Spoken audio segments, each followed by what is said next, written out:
Olá, hoje é quinta-feira, 16 de janeiro. As notícias de interesse do trabalhador, dos movimentos sociais e pela democracia estão aqui no seu jornal. Dataprev entra oficialmente para a lista de privatizações e fecha unidades no país inteiro. Editora aposta em autores negros para mostrar aos leitores a contribuição africana em todas as áreas do conhecimento. Relatório internacional coloca o Brasil como o país que ameaça e ataca as liberdades acadêmicas das universidades.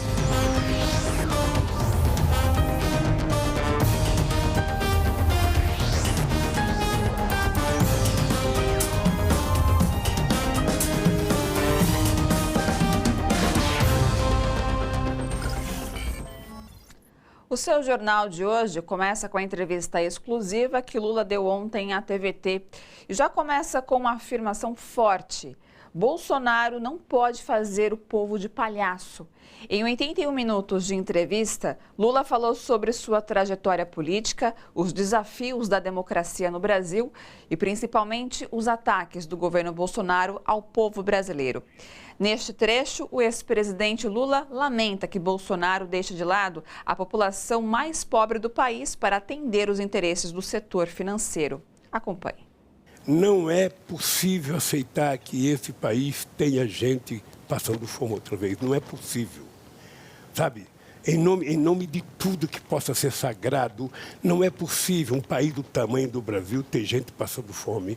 Não é possível o presidente da República ficar regateando se vai dar 1.039 ou 1.045 de aumento do salário mínimo. Ele só tem que saber que no meu governo o salário mínimo aumentou 74%. Ele só tem que saber que no meu governo, 94% das categorias de trabalhadores que fizeram acordos salariais ganharam acima da inflação. Ele agora é um presidente de 210 milhões de pessoas. E que ele tem que tentar, sabe, atender todas as pessoas. E ele teria que pensar que atender, sobretudo, pelas pessoas mais carentes. Para isso que o Estado existe, é para cuidar das pessoas mais pobres. Não é para cuidar do setor financeiro, como o Guedes está cuidando. Não é para destruir direito trabalhista, como eles estão destruindo. Não é para fazer uma sociedade acreditar que trabalhar no Uber é ser empreendedor. As pessoas trabalham com Uber porque as pessoas não têm possibilidade de ter um emprego formal, com carteira assinada, com previdência social, com 13º, com férias. Não pode tratar o povo como se fosse palhaço. E daqui a pouco a gente mostra mais um trecho da entrevista.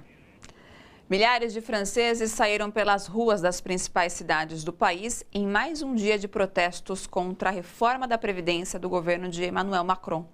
A mobilização contra a reforma previdenciária na França já entrou no seu segundo mês e segue sem perspectiva de resolução, sendo considerada a mais longa greve que o país já teve em mais de 30 anos. Os protestos impactam principalmente na circulação de trens no país e no transporte público na região de Paris. Diante das manifestações, o governo chegou a retirar, de forma provisória, o aumento da idade mínima da reforma, que passaria dos atuais 62 anos para 64 anos. No entanto, os manifestantes, entre eles professores, médicos, advogados e ferroviários, entre outros, exigem retirada total do projeto, que prevê a fusão dos 42 atuais regimes de previdência, organizados por profissões, e o estabelecimento de um novo sistema de cálculo, único e exclusivo por pontos. A religião evangélica é a que mais cresce no país, segundo pesquisa do Datafolha, publicado no último dia 13. Hoje, quase um terço da população se diz evangélica. Em 1994, apenas 14% se diziam seguidores da religião. A relação das igrejas evangélicas com o poder político, inclusive com ampla participação no governo Bolsonaro, são temas de debate entre os próprios fiéis. Confira. Ariovaldo Ramos é um pastor evangélico, líder da comunidade cristã renovada e um dos coordenadores nacionais pela Frente de Evangélicos pelo Estado de Direito.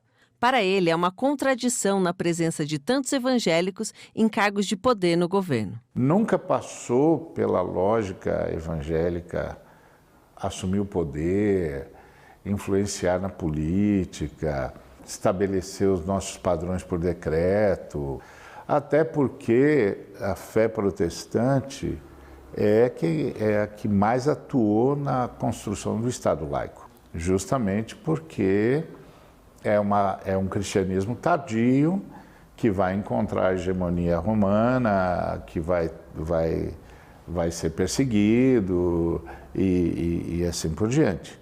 Então, o que nós estamos assistindo é um mundo de cabeça para baixo. O pastor identifica uma relação entre o projeto de poder de cunho evangélico com a proposta de teologia da prosperidade que associa a fé ao sucesso econômico dos fiéis. Para ele, a proposta pode ser facilmente apropriada pelo discurso capitalista. A direita começou a falar em mérito, apoiado pela teologia da prosperidade, que começou a falar em fé. Está vendo? É a sua fé. É porque você tem fé, porque você orou e o seu filho conseguiu e o filho da vizinha não conseguiu. A pergunta que a esquerda não veio responder, recebeu a resposta da teologia da prosperidade. Já Raquel Daniel, da Frente de Evangélicas pela Legalização do Aborto, o crescimento das igrejas nas periferias se dá pelo trabalho de acolhimento e apoio às famílias. Se você for pensar numa mulher que é arrimo da família, que é mãe solo, que tem filho para criar, vive numa extrema desigualdade no país, trabalha num subemprego, e aí você chega para ela oferecendo uma fé em quem acreditar, chega para ela trazendo esperança, chega para ela trazendo uma mensagem de amor, de acolhimento. Tudo isso transforma a vida dessa pessoa. Se a gente for falar, por exemplo, no caso das mulheres, pode ser para ela a única esperança para ela continuar querendo viver num mundo tão desigual. E eu acho que a gente não pode excluir isso. A jornalista Andréa Dipp estudou a influência dos evangélicos na política nacional e destaca a centralidade da Igreja Universal do Reino de Deus nesse projeto de poder, tanto nos governos de direita quanto de esquerda. Eu acho que o Edir Macedo é uma das figuras centrais nesse projeto de poder. Então você vai ver, a Dilma visitou a Igreja Universal, o Bolsonaro visitou a Igreja Universal, todo candidato visita a Igreja Universal, porque é claro, pensa nisso, olha a capilaridade que tem a Universal no Brasil. Ela é uma das maiores igrejas e uma das maiores igrejas que tem um líder central. Então, ele é uma pessoa extremamente influente, porque ele abençoar um candidato faz muita diferença na sua decisão. Vai fazer muita diferença, vai pesar muito na sua decisão de em quem votar. O Rio Grande do Sul vive a maior seca do estado desde 2012. Cerca de 50 municípios já decretaram estado de emergência e o número não para de crescer. Confira na reportagem de Guilherme Oliveira. Somente em Santa Cruz do Sul e Venâncio Aires, o prejuízo é estimado em mais de 100 milhões de reais. Em algumas regiões do estado, 80% da colheita do milho foi perdida, de acordo com a Emater. A cisterna não vai à frente o projeto, eles não fazem nada, fico só dando tempo para arrumar e não arrumo. A luz está ruim, a gente fica sem luz praticamente o dia todo. Quando não é de dia é a noite toda. O pessoal já está desistindo do milho, e da silagem para os animais também. Plantação de feijão também está muito ruim, porque não chove.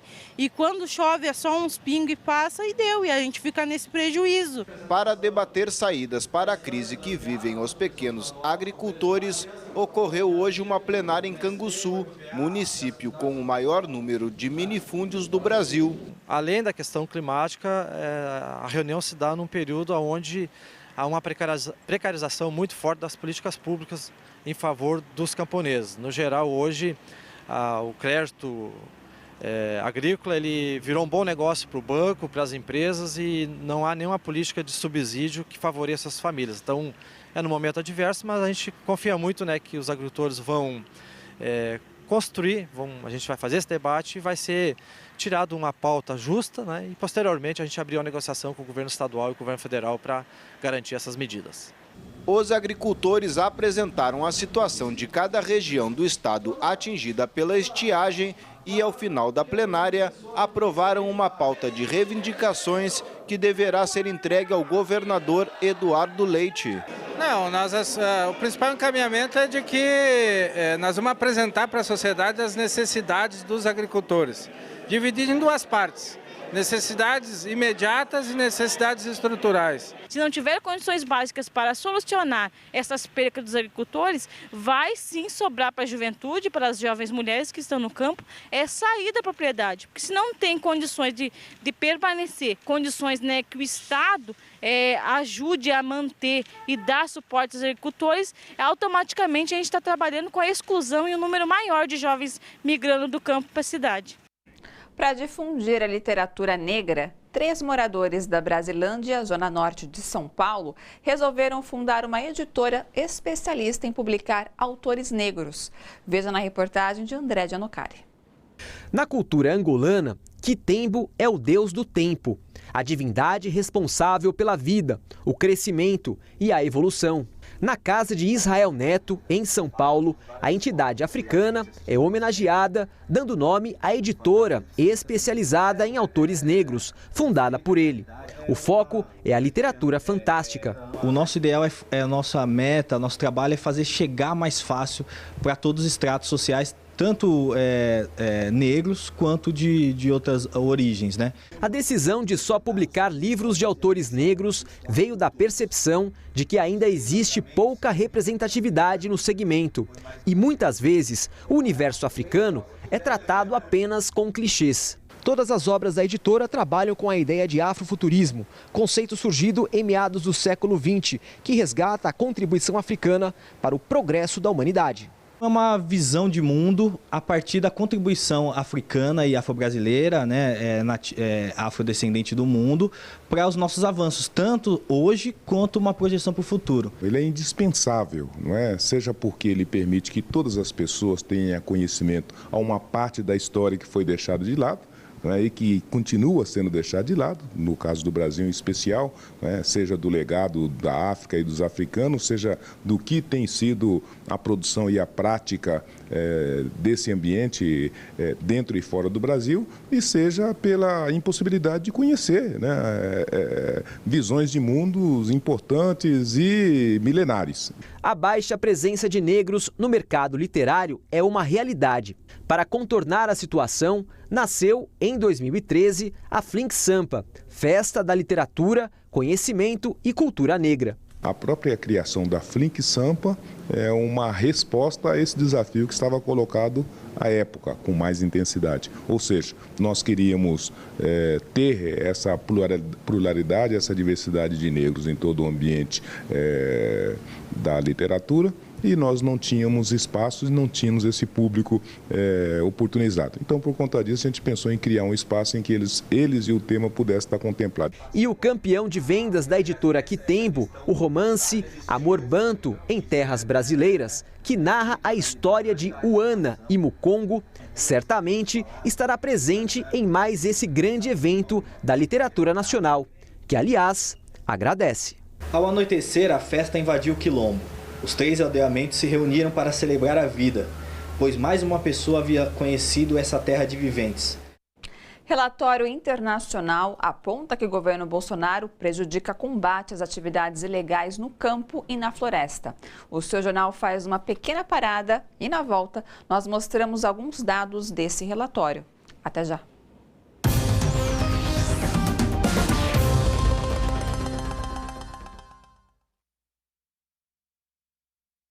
Olá pessoal, uma excelente noite, espero que esteja tudo ótimo com todos vocês e vamos de comentários. Eu começo lendo da Zulma Ramos e ela escreveu: Lula, melhor presidente que o Brasil já teve. O Eduardo Selga: a entrevista emocionada de Lula precisa se transformar em ação nas ruas por parte da militância e das lideranças de esquerda. Bom, não saiam daí, continuem participando, que daqui a pouco eu volto para ler mais comentários.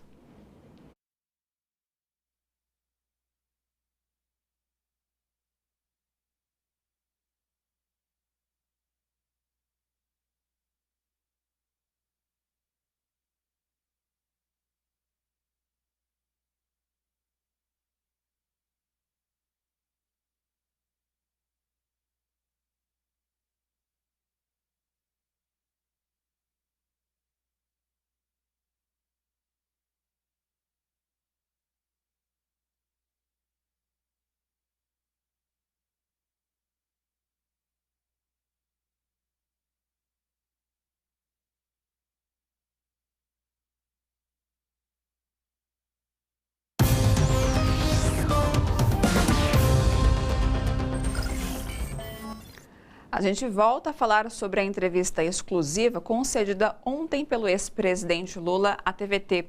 Ao ser questionado sobre a luta dos brasileiros contra a retirada de direitos, Lula afirmou que também é preciso defender a soberania do país. Uma coisa que, infelizmente, o governo Bolsonaro não faz.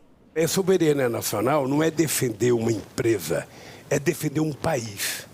É defender da mesma forma que a gente defende as nossas fronteiras, nós temos que defender as nossas riquezas no solo e no subsolo. A gente defender a nossa floresta, a gente defender a nossa água, a gente defender a qualidade da nossa educação, da nossa saúde, defender investimento em pesquisa. Sabe, é uma coisa, sabe, total.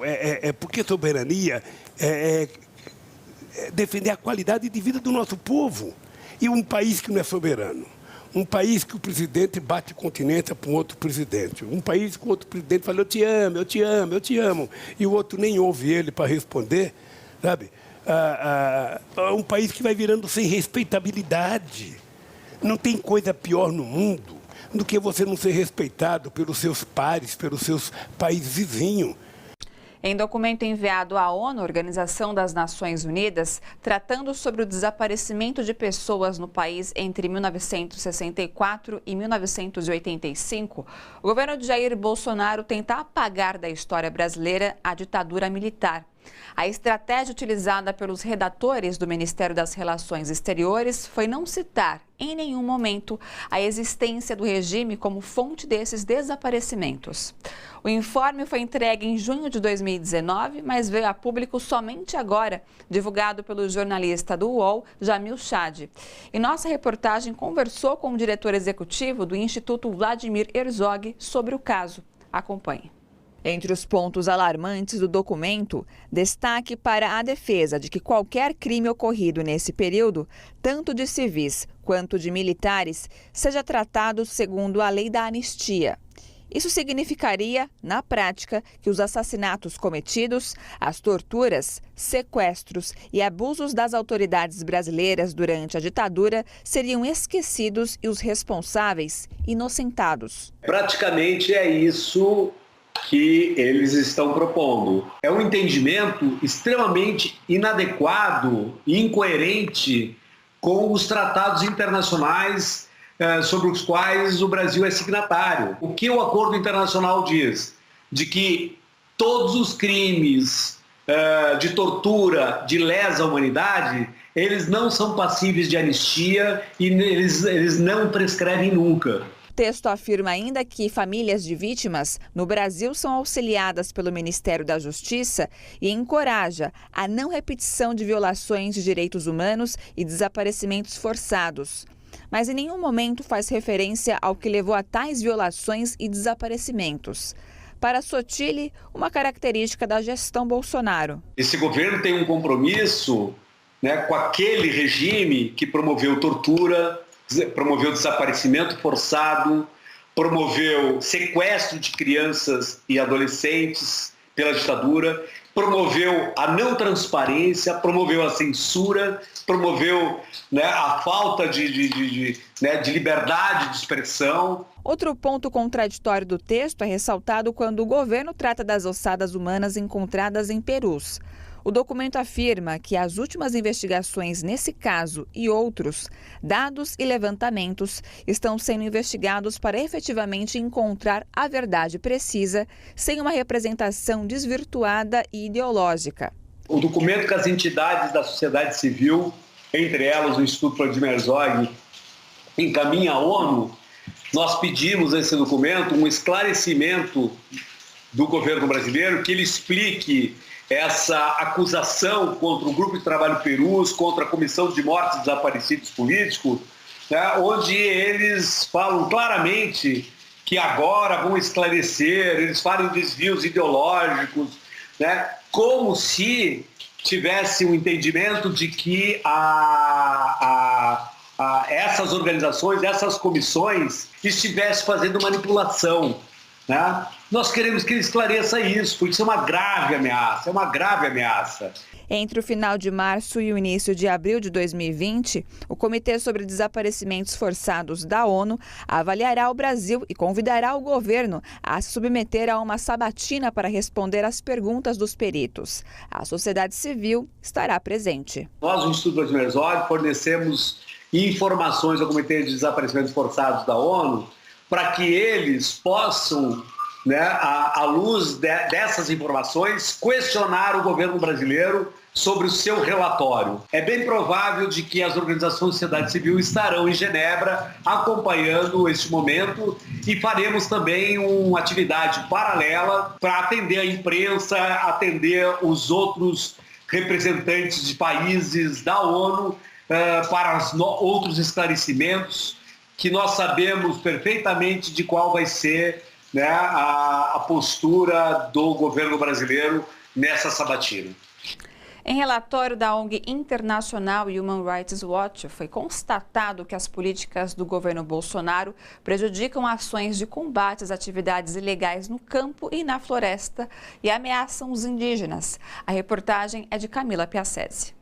Em análise publicada pela ONG internacional Human Rights Watch sobre a situação dos direitos humanos em mais de 100 países, foi afirmado que as políticas ambientais do governo Bolsonaro enfraquecem o combate a atividades ilegais na Amazônia, reduziram o orçamento para fiscalização e limitaram a ação de servidores. A retórica do presidente é muito agressiva, ela muitas vezes representa um ataque frontal aos direitos humanos e acaba por dar legitimidade e uma permissividade, não só, né, no aspecto ambiental de destruição da floresta de forma ilegal, mas também até na agenda de segurança pública. O documento diz ainda que a falta de políticas para a área ocasiona invasões e violência em territórios indígenas. Alguns relatórios que indicam um aumento de invasões em territórios indígenas, você vê um aumento da violência contra a população indígena,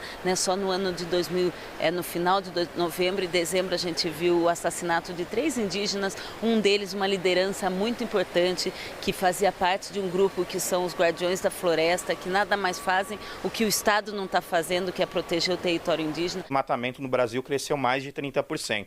Então, na verdade, a gente está vendo de forma coletiva o aumento da violência contra as ocupações de terra no Brasil, contra agricultores familiares, o aumento do desmatamento e o aumento da violência no campo. Para Leonardo Pinho, presidente do Conselho Nacional de Direitos Humanos, o governo Bolsonaro continua com seu discurso que favorece a violência no campo e na floresta e também os desmatadores. O ministro do Meio Ambiente e o governo atual, né, o presidente, continuam com o discurso que favorece, na verdade, os desmatadores, que favorece e incentiva a violência no campo, fazendo discurso contra organizações sociais que atuam na defesa da reforma agrária e da agricultura familiar, e também um ataque às entidades que atuam no meio ambiental, no meio indígena no Brasil. A ONG também demonstra preocupações com questões como a violência aos jornalistas, imprensa e a tentativa de ataques à sociedade civil.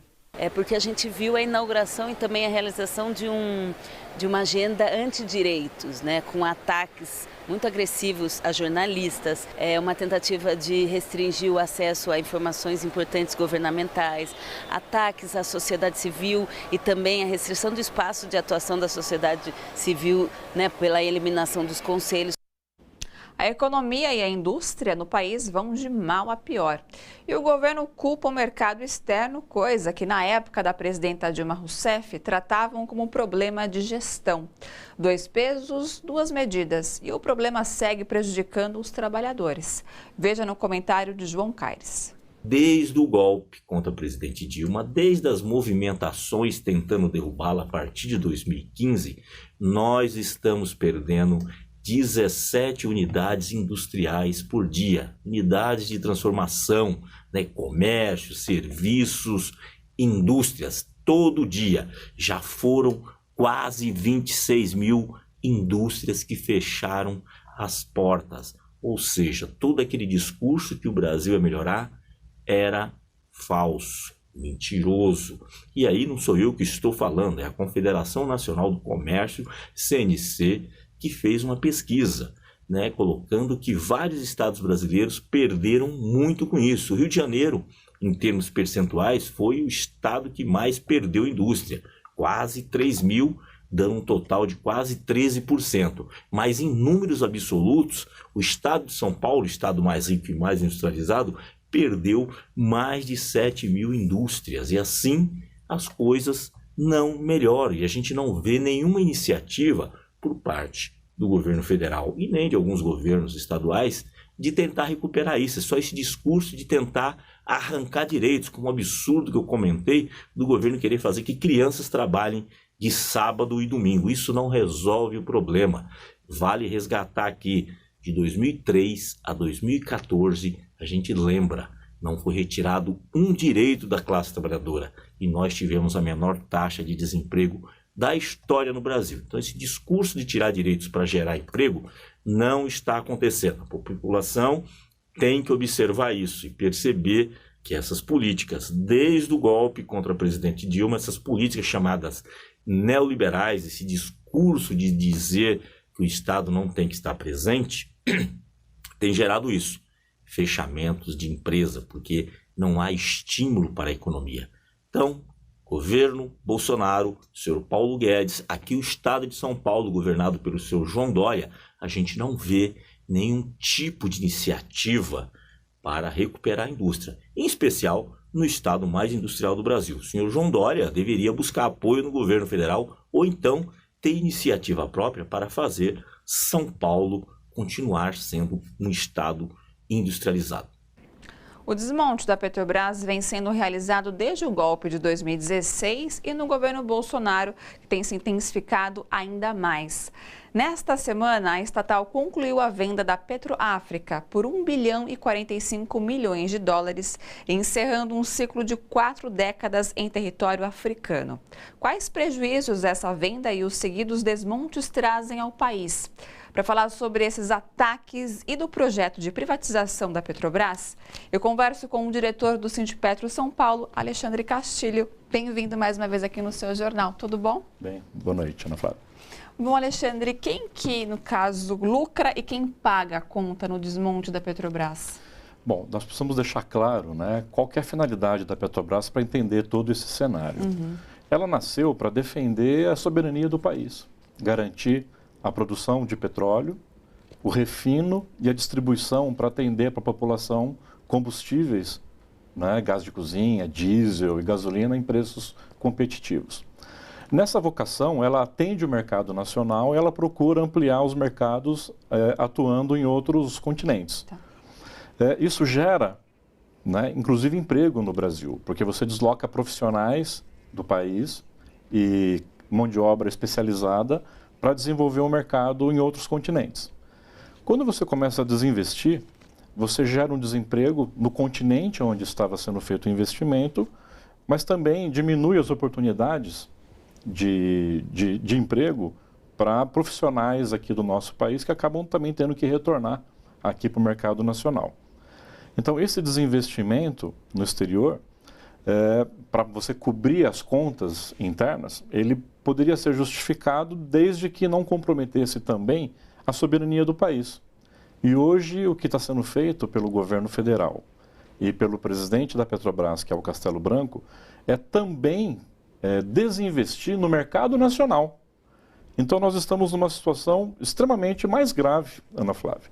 Por quê? Você está colocando à venda 8 refinarias do país. Então você está comprometendo a vocação original da Petrobras, que é para garantir essa soberania.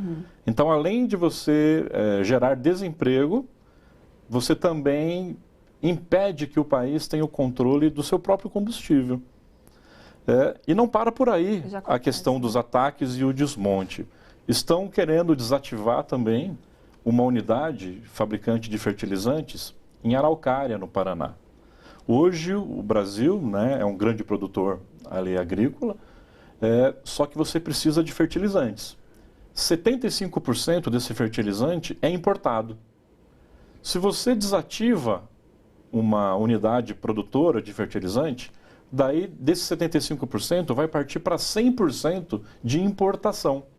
Então, você gera desemprego no país e aumenta a sua dependência de produtos importados. Então, nós estamos colocando em risco a soberania energética do país, em termos de combustíveis, e colocando em risco também a soberania alimentar, pela possibilidade de ficar totalmente dependente, né, de fertilizantes importados. Então, é um desmonte em diversas frentes, um ataque àquilo que é o direito do povo brasileiro ter uma vida melhor, uma vida mais digna. Muito se fala do petróleo ser algo imprescindível na vida, né? E existe esse ataque à soberania nacional. Como que você avalia isso, Alexandre Castilho? Então, nós dependemos bastante ainda do petróleo, né? Sempre tem o debate sobre fontes energéticas alternativas, mas o petróleo está no dia a dia da população, né? É componente de remédio, roupa, vestuário, né, de uma forma geral, o próprio combustível. Então, é um produto extremamente estratégico para garantir o funcionamento de um país, né, e a vida normal das pessoas. Então, você colocar sob risco isso é você não defender o país e não defender o próprio povo brasileiro. Já vem acontecendo já. É o que está acontecendo, foi no período Temer, continuou com a mesma política de desmonte da Petrobras, agora com o governo Bolsonaro, e num ritmo mais acelerado, mais acentuado, e não só na área de combustível, como já acabei de comentar, colocando em risco até a soberania alimentar. Isso significa subir preço, mais ainda, dos produtos agrícolas, né, para atender a população. E, Castilho, como que você avalia esse regime, né, especial de desinvestimentos da Petrobras, né, que vem ocorrendo nos últimos anos? A gente viu recentemente agora que a estatal acabou de concluir a venda, né, da Petroáfrica. No caso, o que significa isso? Está vendendo mais um patrimônio, né? A exemplo agora a gente tem isso que eu acabei de falar. Então, assim, é mais um patrimônio sendo vendido lá fora. O que isso representa para quem está em casa entender também? Quando você tem o Brasil, né, localizando o pré-sal e você tendo acesso a uma reserva, né, gigantesca de petróleo, colocou o Brasil de 17º colocado, né, em reservas de petróleo para praticamente 3º, 4º colocado. Então, você passou de uma empresa de médio porte para uma empresa de ponta. Uhum. Então, é normal uma empresa querer ocupar mais espaços no mercado. Conforme o seu porte, você está mais robusto, você quer ampliar mercado para países da América Latina, né, para a Ásia, para a Europa, para a América do Norte. Então, você atua e investe proporcional ao tamanho e à envergadura que você tem. Quando você começa a fazer desinvestimentos, você está apequenando uma grande empresa. Então, o Brasil hoje, né, o atual governo federal e o presidente da Petrobras estão apequenando o país e apequenando a Petrobras, fazendo com que ela perca a sua influência, né, em diversos países onde ela tem essa capacidade de operação e de desenvolvimento tecnológico. Então, além de diminuir essa importância da Petrobras no mundo, estão atuando para impedir a importância da Petrobras dentro do próprio país. Então, é uma vergonha o que está sendo feito. Eu costumo falar que existem ações que são incapacidade, né, de fazer o que é certo. Uhum. No caso atual, não é isso. Nós estamos vendo capacidade de fazer o que é errado. Sabe-se que aquilo compromete a segurança energética e alimentar do país, mas é exatamente esse rumo que estão tomando. É uma vergonha e só cabe a nós, nesse momento, reagir a esses ataques e mostrar resistência para defender o sistema Petrobras e defender os interesses do povo brasileiro. E ainda dá tempo, Castilho? É possível ainda defender a Petrobras? É possível, né? Inclusive amanhã nós temos, né, ato sendo feito em todas as refinarias do Brasil, né? Faremos na Replan, faremos na Recap aqui em São Paulo, atos também lá no Paraná, onde está sendo feito esse ataque principal. Né? E precisamos o quê? Né? Desse engajamento da população, defendendo que quer combustíveis a preços baixos, e a ferramenta para isso é ter uma Petrobras defendendo o povo brasileiro, garantindo a soberania nacional de uma forma, né, que é a sua vocação original. Para isso é que ela foi formada, para isso é que ela foi criada. Só que estão querendo desmontar a Petrobras e isso afeta diretamente a qualidade de vida do povo brasileiro e faz com que o Brasil fique menor, fique pequeno. Isso mesmo. Castilho, obrigado mais uma vez pela sua participação aqui no seu jornal. Até a próxima. Eu que agradeço, estou sempre à disposição. E depois do intervalo, você vai acompanhar uma matéria feita pelo repórter João Miyagi, onde ele mostra os ataques constantes às universidades públicas e como isso está gerando um destaque negativo. O seu jornal volta num minuto. Até já.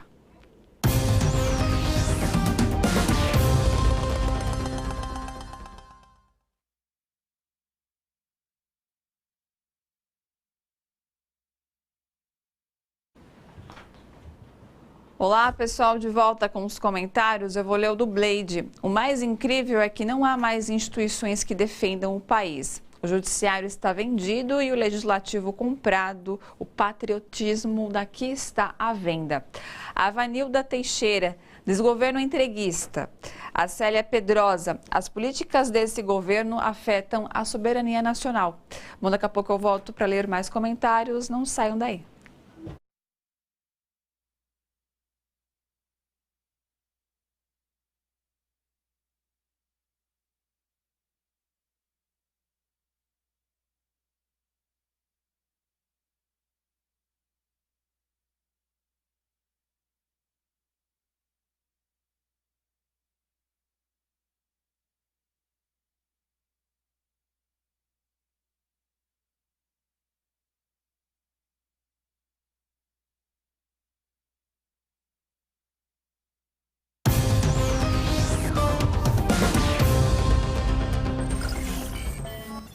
As universidades públicas brasileiras continuam ganhando destaque, mas negativo. Pela primeira vez, o Brasil apareceu num relatório internacional que monitora ataques ao ensino superior no mundo. A reportagem é de João Miyagi. Invasões policiais, proibições de aula, patrulhamento de professores, acusações mentirosas, violência, o fim da autonomia universitária e nomeações políticas são alguns dos ataques que as universidades públicas brasileiras sofreram nos últimos 2 anos. Esses são os motivos pelos quais o Brasil foi incluído na lista de países que atacam as universidades. O relatório Free to Think, elaborado pela Universidade de Nova York, abrange o período de setembro de 2018 a agosto de 2019. Para o pesquisador em Direito Público da Universidade de São Paulo, Michel Lutaif, o documento mostra que o governo Bolsonaro não entende o papel e não está preocupado com o ensino superior. O relatório é muito preocupante, né? Ele traz dados muito preocupantes que demonstram que o governo federal não está preocupado com o ensino superior e com a educação em geral. O relatório faz denúncias muito sérias, traz casos de cerceamento de liberdade acadêmica, ataque às instituições de ensino, às universidades, às escolas. Essas interferências decorrem de um desconhecimento das leis, um desconhecimento do papel da educação em geral, um desconhecimento da importância das universidades para a formação dos cidadãos. Os estudantes universitários sentiram a perseguição que está ocorrendo nos últimos 2 anos. Isis Mustafa, diretora da União Nacional dos Estudantes, diz que essa é uma prática autoritária de um governo que vê a educação como inimiga. Desde que o Bolsonaro assumiu o poder e tem implementado o seu programa através dos seus ministros da educação, um pior do que o outro, ele elegeu a universidade, né, e os estudantes, o conhecimento do nosso país como principal inimigo do seu governo, né? Então, esse relatório ele comprova, né, de forma científica o que a gente já vem dizendo há muito tempo, que nós, dentro das universidades, temos sofrido com relação à produção científica, à liberdade de cátedra, à liberdade de expressão e de organização dos estudantes, né? Para a UNE e o pesquisador, é fundamental lutar para preservar a autonomia das universidades, porque esses ataques, ao longo do tempo, podem comprometer o futuro do país. Todas essas ameaças a professores, estímulo à violência, fomento a denúncias em sala de aula, cortes de bolsas de pesquisa, redução de orçamento das universidades, tudo isso pode gerar, em primeiro lugar, um estímulo à violência em sala de aula. E, em segundo lugar, a mais longo prazo ainda, uma queda da produção científica nacional, uma queda nos índices educacionais e uma série de coisas. Na universidade brasileira hoje, na pública, é onde a gente tem a maior produção científica e que nos permite, por exemplo, descobrir novas técnicas, nos permite produzir ciência para resolver problemas por nós mesmos e não depender de outros países, de outras nações, né? Não depender de empresas privadas, por exemplo. Então, a longo prazo, essa destruição da universidade, que ela vem pelo campo econômico, pelo campo ideológico e pelo ataque político, vai fazer com que a nossa nação seja mais submissa ainda, né, do ponto de vista da produção científica e da economia mesmo, a outras nações, que é muito a cara desse governo, né? A nossa resposta é que nós não vamos abaixar a cabeça diante disso. Lideranças indígenas formaram uma aliança para lutar contra os ataques promovidos pelo governo Bolsonaro. Dezenas de líderes indígenas de todo o país se reuniram em uma vila amazônica às margens do rio Xingu, no Mato Grosso, para formar a aliança. Os povos originários afirmam que o governo Bolsonaro desmontou políticas indigenistas, permitiu a invasão de terras, a mineração e a exploração madeireira. Por isso, resolveram criar um plano de ação em conjunto para enfrentar tantos ataques. Durante o encontro, os líderes indígenas elaboraram um documento com diversas reivindicações que será enviado ao Congresso Nacional. Eles também pretendem buscar apoio político na Europa. A destruição da Amazônia por meio de queimadas e do desmatamento acaba com a possibilidade de encontrar cura para novas doenças. É o que aponta um estudo elaborado pelo Fórum Econômico Mundial. Ainda segundo o documento, os incêndios na floresta amazônica afetam as mudanças climáticas, prejudicam a produção de alimentos e aumentam a escassez de água. Só no ano passado, os alertas de desmatamento na Amazônia Legal subiram 85%. Veja agora como fica o tempo nesta sexta em São Paulo e outras cidades. Queda de temperatura em São Paulo com tempo encoberto durante toda a sexta-feira, com máxima de 22 graus e mínima de 18. Chove de forma isolada. Umidade relativa do ar em média de 60%. Índice ultravioleta extremo. O mesmo acontece em São Bernardo do Campo. Céu com muitas nuvens e chuvas periódicas. Máxima de 22 e mínima de 18 graus. Já em Mogi das Cruzes, tempo nublado durante todo o dia com pancadas de chuva localizadas. Máxima de 25 graus e mínima de 17. Em Brasília, tempo parcialmente nublado com aberturas de sol ao longo desta sexta-feira. Possibilidade de pancadas de chuva isoladas que poderão ser fortes. Máxima de 31 e mínima de 20 graus. Os ataques à democracia brasileira também foram abordados na entrevista que o ex-presidente Lula concedeu ontem com exclusividade à TVT. Neste trecho que vamos ver agora, Lula é enfático. Eu queria ter votado em 2018 para poder radicalizar a democracia. Nós criamos um partido para dar vez e voz àqueles que nunca tinham tido vez e voz. Bem claro isso. Aqueles que estavam habituados a só bater palma no palanque. Nós queríamos que aquele que só batesse palma subisse ao palanque. E criamos um partido. E para que a gente quer o partido? Para a gente fazer as transformações sociais que é preciso fazer. Não estou falando de revolução, não. Estou falando de transformações que é possível fazer na democracia. Eu provei. E eu queria votar em 2018 porque eu queria radicalizar mais. Radicalizar a democracia. Radicalizar os direitos das pessoas. Essas pessoas podem comer 3 vezes ao dia, vamos comer 3 vezes ao dia e ter mais uma ceiazinha das 10 da noite, um chazinho das 5. Por que não pode? Por que não pode?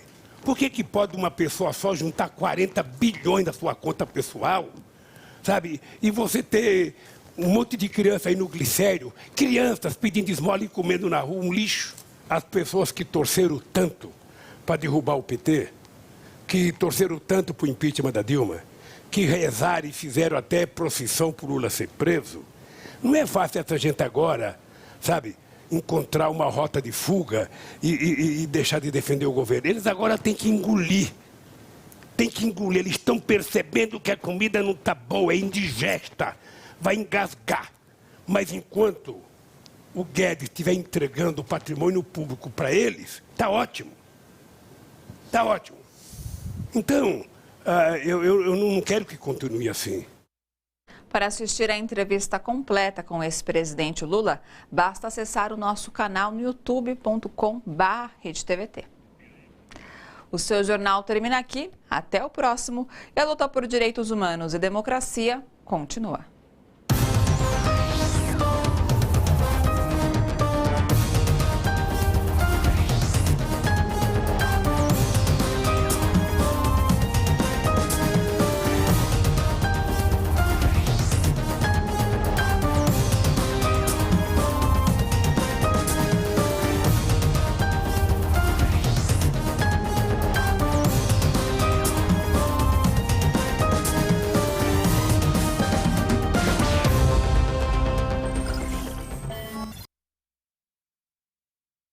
De volta com a participação de vocês aqui no nosso jornal.